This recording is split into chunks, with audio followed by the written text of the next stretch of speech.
This episode of Tech News Day is sponsored by Stitch Fix and by Feels. Ever since NASA's Perseverance rover landed on Mars back in February, we've been blown away by the photos, videos, and even sounds that it has sent back to Earth from tens of millions of kilometers away, which have given us our clearest look ever at the red planet, which even on a clear night is just a tiny dot in the sky.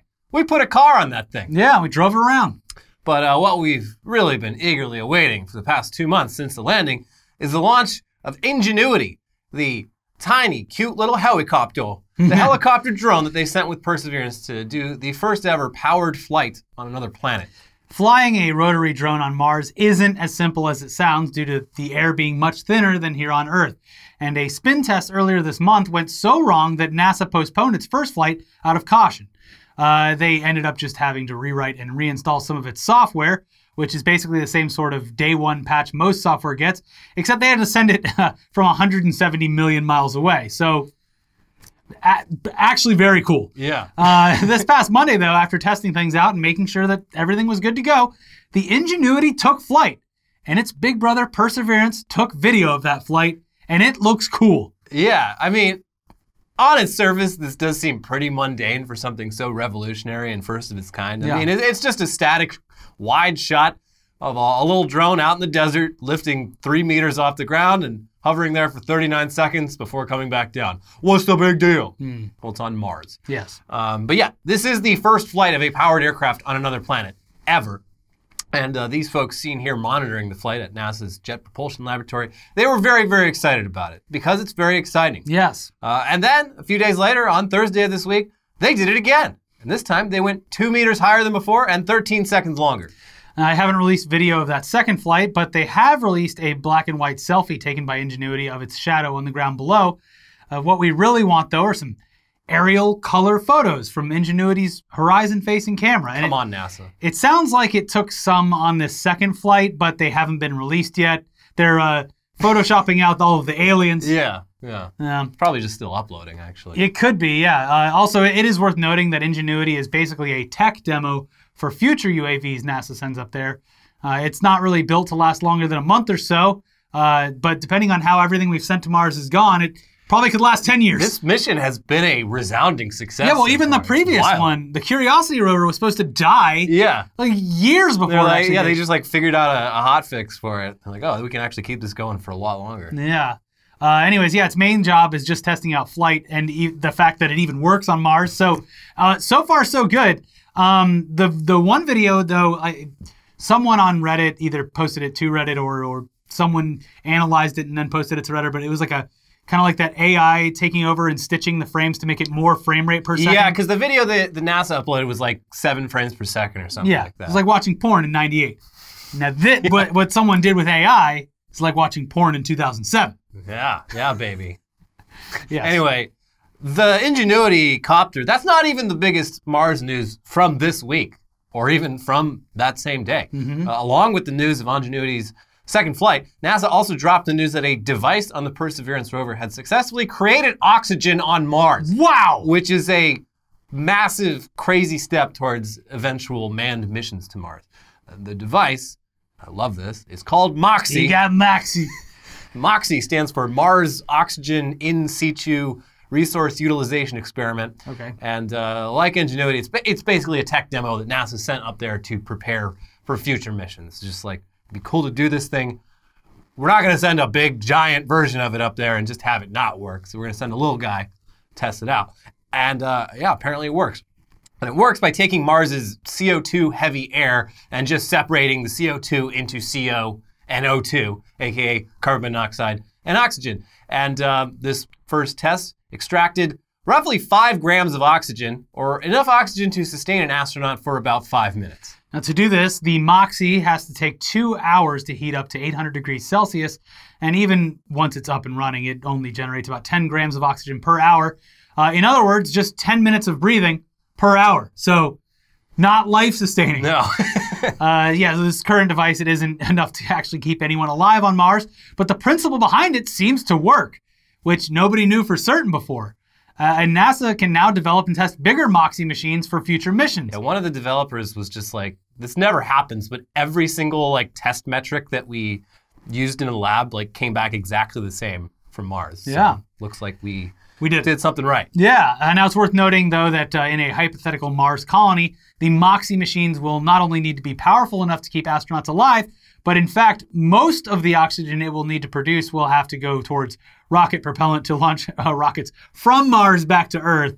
But a lot of people signed up for the one-way ticket, and it's like even if they have like the ability to return back to Earth, you'd be like, well, you did sign the documents, so yeah, it's going to be hard for us to really make the case that you're allowed to come back when you clearly signed the document saying that you signed up for a one-way trip. You signed the documents. It's you read right the there. TOS.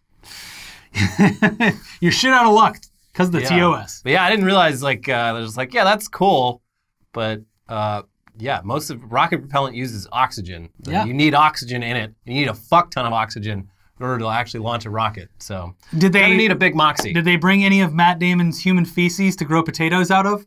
Was that one of the experiments? I hope they do test that at some point. I mean, that's a realistic thing. Like they're gonna make their own fertilizer. Yeah, they're gonna have to. Yeah. Anyways, as we always say when it comes to Mars colonization, we are getting closer. And we are making huge strides, even though these look like tiny steps. This is massive. This is huge. But yeah, there's a lot of crazy amount of obstacles to overcome. But I mean, we should all be very impressed by this. Yeah, this is cool. There's a lot going on in the world, and this is something that's actually cool that's happening. The big one that I don't know if they have a solution for is the fact that anyone that actually goes to Mars is just going to be riddled with cancer after a few months up there. Sir, you signed the document. Yeah. But I don't know. I heard maybe have everyone live underground on Mars, which sounds depressing, but... Yeah, what's the point? You can live underground on Earth. Yeah. It all looks the same underground. Everything looks the same underground. Yeah. Anyways, enough about the technology of the future. Let's talk about the technology of today. Apple had one of their big events this week, so let's take a look at what they showed off. So, first off, Apple's divorce from Intel and decision to make its own CPU chips was met with some skepticism initially, especially once people saw how just average and unremarkable the raw specs were. But Apple's M1 chips in their MacBooks and Mac Minis are apparently much more powerful than they seem due to being just completely designed specifically for the machines they're a part of. They perform incredibly well. So it's no surprise that Apple is now moving over to the iMac and iPad Pro to having M1 chips as well. Yeah, the new M1 iMacs are probably the biggest announcement out of this event. The iMac's design has been completely changed for the first time in over a decade, and it is insanely thin now. It basically looks like a huge iPad with an aluminum stand attached. It's a powerful all-in-one computer and 4.5K monitor, and it takes up less space than a typical standalone monitor. And in a throwback to the original CRT iMacs from over 20 years ago, it's available in a selection of 6 different pastel colors, which all honestly look fucking great. I mean, I'm a big fan of color in tech. Not everything has to be black or silver. That's why you love Razer products. Well, all the colors of the rainbow. But no, this is a cool. Color. This is a cool flashback to when I was in high school. Everyone had those big dome. Yeah. Not everyone, but the schools did, and some of my friends who had parents who owned their own businesses had the Macs with the different colors on them. It was cool because computers at that time looked like shit. I had a Compaq with I still to this day don't know what it does, and they don't exist anymore, and I've never looked it up, but it had a turbo button on it. There was a button that was turbo. I was like, why? Do I want the computer to go faster? The VTech. Yeah, the VTech kicked in. Yeah, the old Macs the look has not aged well, but at the time it was oh wow, a computer that doesn't look like fucking shit. What was the computer that came in a cow box? Oh, Gateway? Yeah, Gateway. Yeah, that was a good one. They had their own stores back then. They did. Yeah. R.I.P. But Apple always looked the coolest, at least, and that's what the school's little computer labs had. Yeah. But hey, it's a nice throwback. Mm-hmm. Now, some other cool features include putting the Ethernet port on the power supply brick instead of the computer. Probably because the computer's so fucking thin, it can't even take. Well, it would look ridiculous too. Yeah. It's just no, we're not going to put any plugs back here. It's beautiful. Also, a new keyboard that has fingerprint touch ID built in, along with some other useful hotkeys, like an emoji button. That's great, actually. Yeah. Using emojis on Windows is kind of annoying, unless you have you got to go to Google it and then copy paste. Yeah.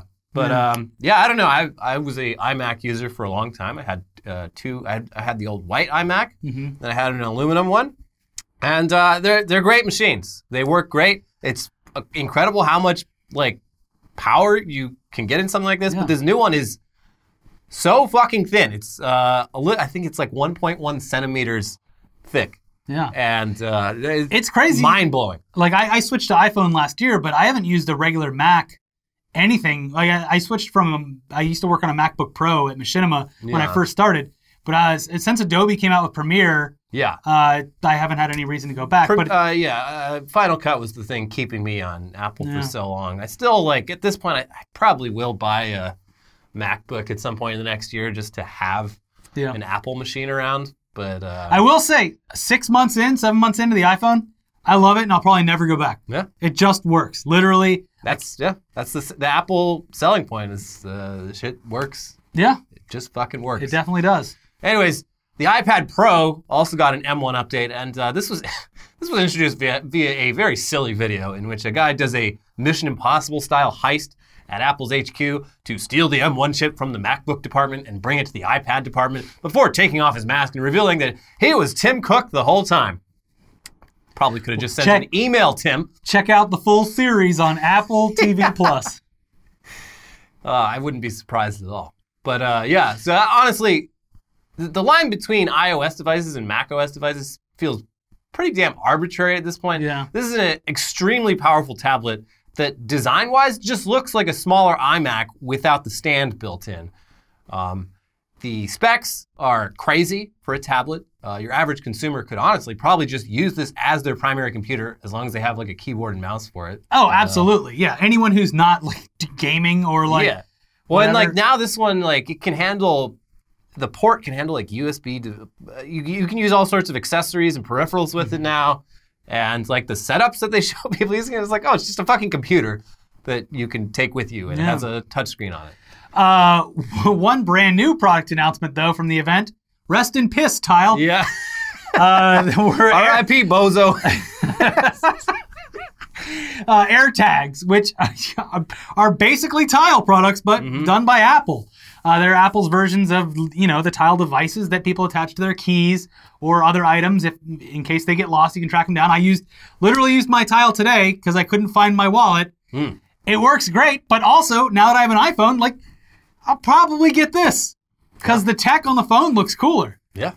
AirTags use Bluetooth in combination with the Find My iPhone app to let you find items that are within Bluetooth range. And even if you're outside Bluetooth range, the AirTag will communicate its location via any iPhones that happen to be nearby, which is kind of the way that Tile works, but it's Tile users, not by operating system. There's a lot more iPhone owners than Tile users. And with Tile, it has like a ring, and it gets like greener the closer you get to it. With this, it literally points and says like how many steps away you are or feet away you are. It's fucking wild. And like people have raised some privacy concerns about this, but I think Apple probably considered this, but a lot of people were like, wait, so I can just drop one of these in like someone's backpack without them knowing, and I will know where they are. But so apparently after like in intervals of like 10 minutes or something, when the Tile is away from out of Bluetooth range of your phone, it'll beep, it'll make noise. So it sounds like you can't. That's also a great feature for losing something, and then it's like a little beacon where it's like, oh, someone's lost this. Yeah,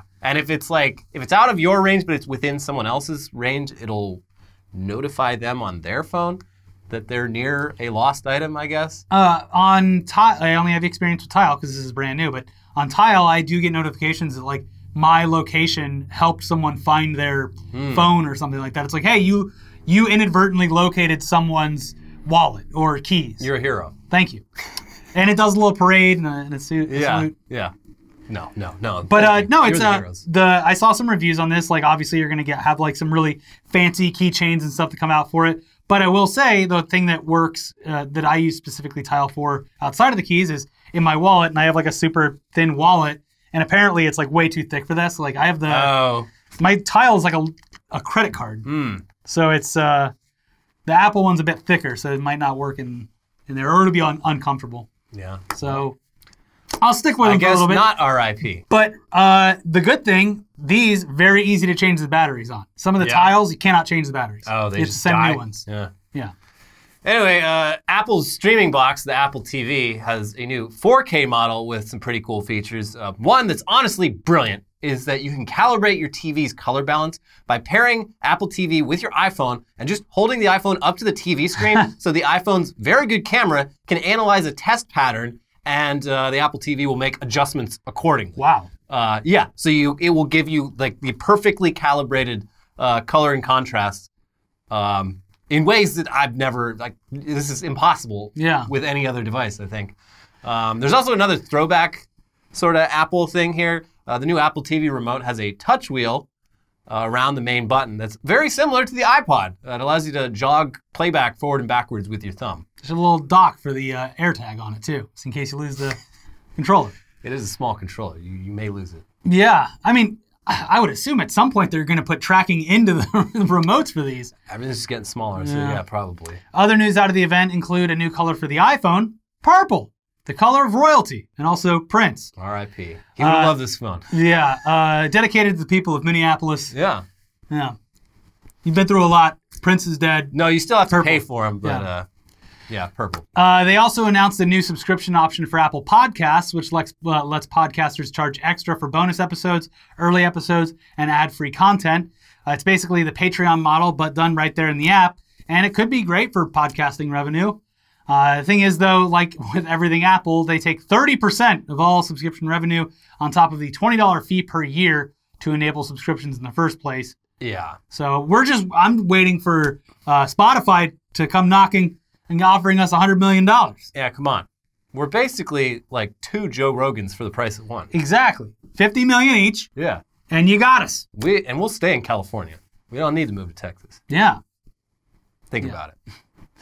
Anyways, we got more news for you coming up, but first, a word from this week's sponsors, starting with Stitch Fix. You're ready to get back outside, but your closet says otherwise. Ew. Get some much-needed style updates with the help of Stitch Fix. Stitch Fix offers clothing hand-selected by expert stylists for your unique size, style, and budget. Each piece is chosen for your fit and your life, and it's the easy solution to finding what makes you look and feel your best. Try on pieces at home before you buy, keep your favorites, and send back the rest. Stitch Fix has free shipping, easy returns and exchanges, and a prepaid return envelope is included. There is no subscription required. Try Stitch Fix once or set up automatic deliveries. You'll pay just a $20 styling fee for each box, which gets credited towards pieces that you keep. And there are no hidden fees ever. Stitch Fix has styles and clothing to fit any occasion for women, men, and kids. They ship all over the US and the UK as well. Get started today at stitchfix.com/newsday and you'll get 25% off when you keep everything in your fix. That is stitchfix.com/newsday for 25% off when you keep everything in your fix. stitchfix.com/newsday. And this episode is sponsored by Feels. CBD isn't about what you feel, it's about what you don't feel. Pain, nervousness, sleeplessness. If you experience any of these things, Feels CBD is a safe and natural solution without any harmful side effects. Feels is a better way to feel better. Feels is a premium CBD that will help you keep your head clear and feel your best. It's hassle-free, it's delivered directly to your door. Now, CBD, it naturally helps reduce stress, anxiety, pain, and sleeplessness. There's no hangover or addiction. And we both use Feels to make sure we can get a good night's sleep and not feel groggy in the morning. Yeah. This stuff, it's great. I use it all the time. Even in the middle of the day, if I'm feeling stressed out about something, it helps. I use it for tummy trouble as well. I mean, in addition to other stuff to do, but CBD is anti-inflammatory. So but yeah, it's stuff like that. My main course of action, trying to get to sleep, mind racing, nope, shut it down. Yep. Drip, drip. Just place a few drops of Feels under your tongue and feel the difference within minutes. The thing to remember about CBD is that finding your right dose is important, and everyone's dose is different. So Feels offers a free CBD hotline to help guide your personal experience so that you find your perfect dose. The Feels customer service team is dedicated to making sure you get the best use of your CBD. Joining the Feels monthly membership makes your self-care easy. You'll save money on every order, and you can pause or cancel at any time. Start feeling better with Feels. Become a member today by going to feels.com/newsday and you'll get 50% off your first order with free shipping. That is feals.com/newsday to become a member and get 50% automatically taken off your first order with free shipping. Feels.com/newsday. Okay, back to the news now. We've talked about Apple. Let's switch over now to another big tech company, Microsoft. Ow! Bill just sent a shockwave into my vaccine hole. Yeah. I got my first chip. Getting ready for my second I'm getting chip. all 5Gs. Yeah. But yeah, in an update to some news from about a month ago that had us real worried. It's looking like Microsoft is no longer in talks to purchase Discord. Well, that's good. Discord is a good app that Microsoft would have surely ruined, just like they ruined Skype. So thank you, Lord, and thank you, Discord. Yeah, according to the Wall Street Journal, Discord and Microsoft got pretty deep into their acquisition talks, with Discord's going price valued at around $10 billion for a chat room app. But it's a damn good one. It's a great I gotta hand it to them. Yeah. Discord's founders could have walked away with enough money to never have to care about anything ever again, but they chose to back out of the talks, which included Microsoft and 2 other unnamed companies, but there was a lot of speculation about who those companies were. Yeah, we still don't know. Discord is now apparently considering going public with a stock IPO. Don't do it.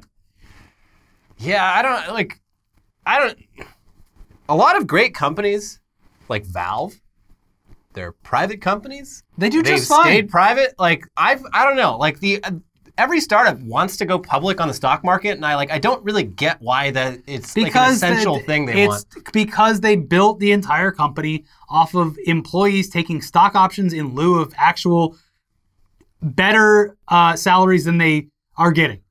Yeah, it happens a lot. But everyone gets the cash out. But you don't even need to IPO. Like Stock buybacks from big companies. Yeah, they have value regardless of whether it's a publicly traded stock or not. The thing is like, this is what sucks. Is like Discord is a great app.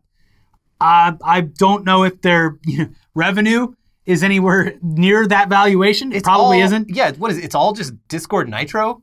I guess. Is that everything? That's the thing, though, is it's like when you take a company public, you're beholden to the shareholders now. Yeah. And everyone's going to want a return on their investment. And like, instead of just having a good, sustainable company that keeps people employed and like carves out a bit of profit for everyone at the end of the year, it's like you're never going to be able to make enough to make people happy. So you just have to keep doing things. And typically that means sacrificing what made it good in the first place. Yeah, the only reason to IPO is if you're like in major debt. Yeah, you're trying to raise capital. Yeah.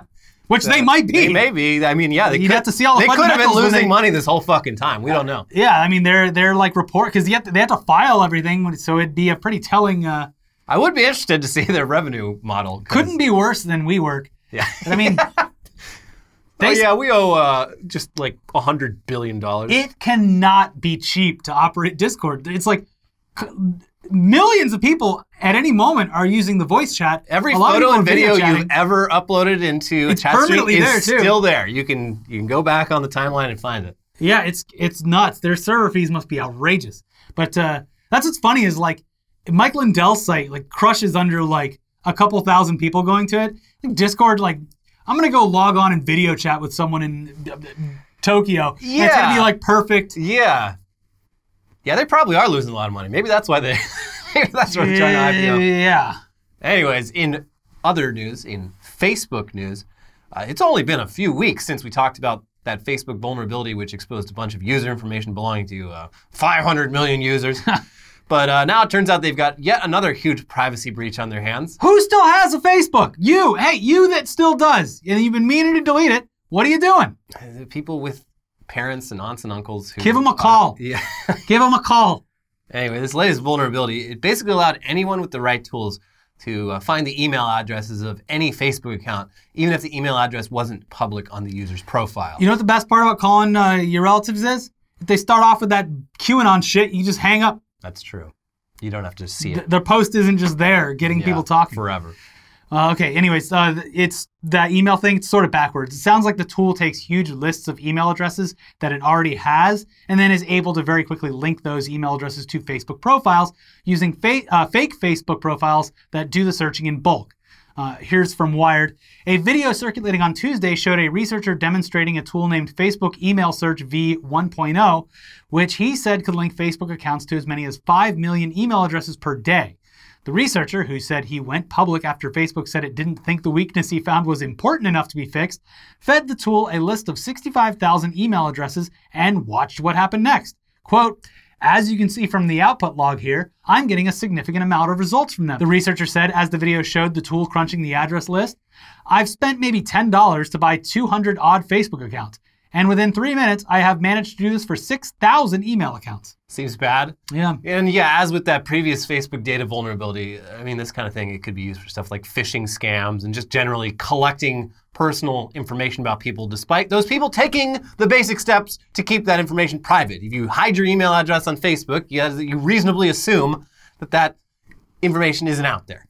And yes, that researcher did say that they brought this to Facebook's attention and they did nothing about it. And that's why they reached out to the press about it. And that's why we're hearing about it now. Yeah. Now, Facebook, of course, in typical Facebook fashion, then immediately said, oops, quote, "It appears that we erroneously closed out this bug bounty report before routing to the appropriate team. We appreciate the researchers sharing the information and are taking initial actions to mitigate this issue while we follow up to better understand their findings." Take some time. Delete the account. Call your parents. Text them. Huh? Text them. You don't need to see all their thoughts all the time. Send them a FaceTime. They'll love that. The old people love it. They love the FaceTime. Anyway, speaking of privacy, it's really becoming something that's totally futile to expect, not just from big tech, but also from the US government. And we've talked previously about tools like Clearview AI, which allow government agencies to quickly figure out a person's identity just by using their photo.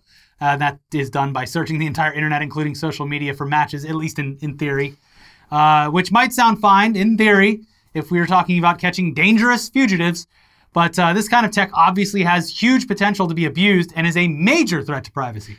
Yeah. So while the FBI recently caught one of the January 6th Capitol rioters using what sounds like Clearview AI or something similar, we're not exactly celebrating that. I mean, it is great that this guy was caught because he wasn't just there at the Capitol. He literally knocked a police officer unconscious and physically assaulted 2 other cops. So pretty bad guy. Yeah. Should probably face some consequences for that. But the way they caught him is pretty unsettling. Here's from the FBI's affidavit. Using an open source facial comparison tool known to provide reliable results in the past, the FBI submitted the middle photograph of figure 7 due to it being a clear, straight-on photograph of subject. The facial recognition tool yielded results associated with the Instagram page of an individual, Individual 1 from Kentucky, who appeared to be the girlfriend of the subject. Individual 1's publicly available Instagram account contained numerous photographs of the subject who, according to the comments section of some of the posts, is named Steven. Individual 1's Instagram account also contained a photograph of the subject wearing the same gray toboggan with white Carhartt embroidered on the front that is seen in the Instagram and YouTube videos.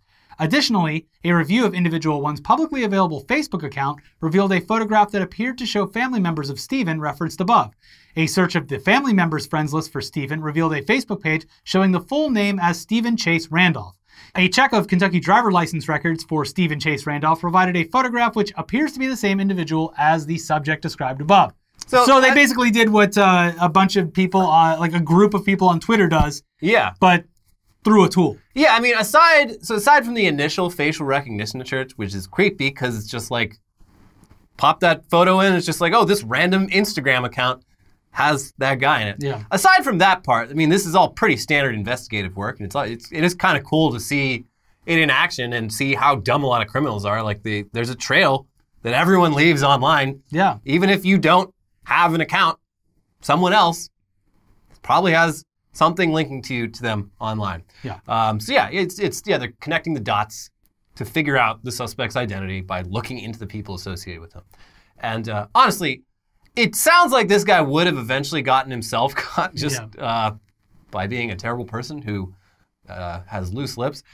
From that FBI document, on April 13th, 2021, 2 FBI agents acting in an undercover capacity surreptitiously recorded a conversation with Randolph at his workplace. During the interaction, Randolph, who identified himself as Steven, admitted attending the riots at the U.S. Capitol on January 6, 2021. Randolph said he attended the former president's speech, but left early after hearing people would be going to the U.S. Capitol. Randolph said that upon arriving at the area of the U.S. Capitol, there were steel barriers set up in front of a grassy area in front of the U.S. Capitol building, and there were approximately 15 police officers spread out in this particular area. Randolph said he was in this area for approximately 5 minutes before shit went crazy, and that he was standing close to people who were throwing items at the police. Randolph further stated, "I was in it," and, quote, "it was fucking fun," referring to being in the crowd at the U.S. Capitol. Randolph said he witnessed a female police officer get pushed over by barricades and that her head had bounced off the handrails by the stairs. Randolph opined that the female officer likely had a concussion because she was curled up in the fetal position after being pushed to the ground. So he confirmed everything about the incident that they believe and know based on video footage that he was involved in. Just and bragged about unprompted. it. Yeah, I was there. Yeah. And I did all these things. I did it. It was fucking awesome. Anyways, in similar government surveillance news that might seem fine at first until you stop and think about the implications, a new report from Yahoo News has revealed that the U.S. Postal Service, or at least its law enforcement arm, has been running what sounds like a pretty robust online surveillance program tracking people's social media posts. Analysts with the United States Postal Inspection Service, USPIS, Internet Covert Operations Program, ICOP, Wow. monitored significant activity regarding planned protests occurring internationally and domestically on March 20th, 2021, says the March 16th government bulletin, marked as law enforcement sensitive and distributed through the Department of Homeland Security's Fusion Centers. Quote, locations and times have been identified for these protests, which are being distributed online across multiple social media platforms to include right-wing leaning Parler and Telegram accounts. A number of groups were expected to gather in cities around the globe on March 20th as part of a worldwide rally for freedom and democracy to protest everything from lockdown measures to 5G. Quote, Parler users have commented about their intent to use the rallies to engage in violence. Image 3 on the right is a screenshot from Parler indicating 2 users discussing the event as an opportunity to engage in a fight and do serious damage, says the bulletin. Quote, no intelligence is available to suggest the legitimacy of these threats, it adds. Yeah. So yeah, on its surface, this looks like the U.S. government trying to prevent another January 6th from happening, or at least being more prepared when it does. But you can always count on the U.S. government to direct the same kind of energy at left-wing movements, obviously. And more so. Yeah, there's nearly a century of history to back that up. Also, it's very weird that the U.S. Postal Service of all agencies is doing this when their law enforcement jurisdiction is generally limited to crimes involving, you know, the mail. Yeah. Yeah, scary stuff. It's nuts. And all that goodwill that everyone was pushing towards the post office last year.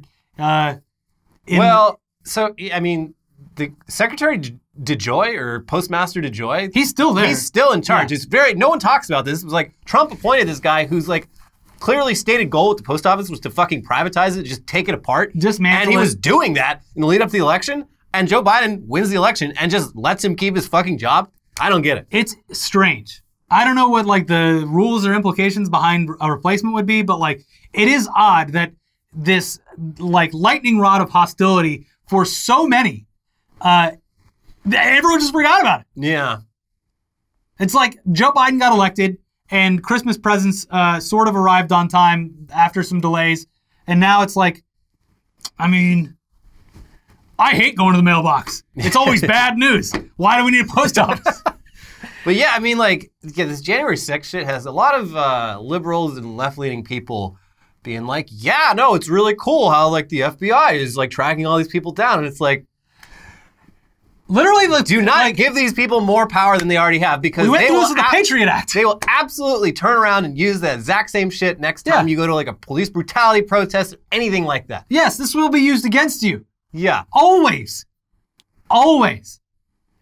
Anyways, next time you post online about attending any sort of rally or protest, be sure to tag the United States Postal Service and say, hey, to the agent that's assigned to you. Buy some stamps while you're there. Yeah.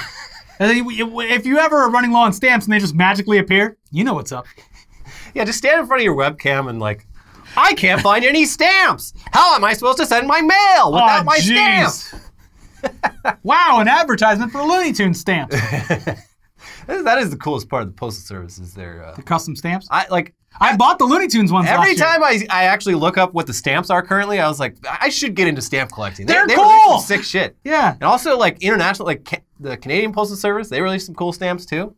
Like, it's a hobby that seems incredibly dorky at first until you actually see the stamps, and you're like, no, I get it. I did, when I was in Italy years ago, they have, at the Vatican, they have a little post office there, and you can send a postcard from the Vatican with their own stamp and everything on it. That's awesome. I sent it to my parents. They were probably like, huh, and threw it away. Huh, I can't read any of this. Well, it's Latin? What is this? Our son's converted to Christianity? I don't know. Throw it away.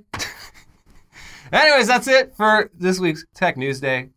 Be sure to check out our previous 2 videos over here if you haven't already. The complete fumble of a social media website launch for all to see. Yeah. The funniest part about, well, the links will come up here in a second, but the funniest part is that like the next day, that was still getting hit with traffic. Yeah, his site went down. But It went down.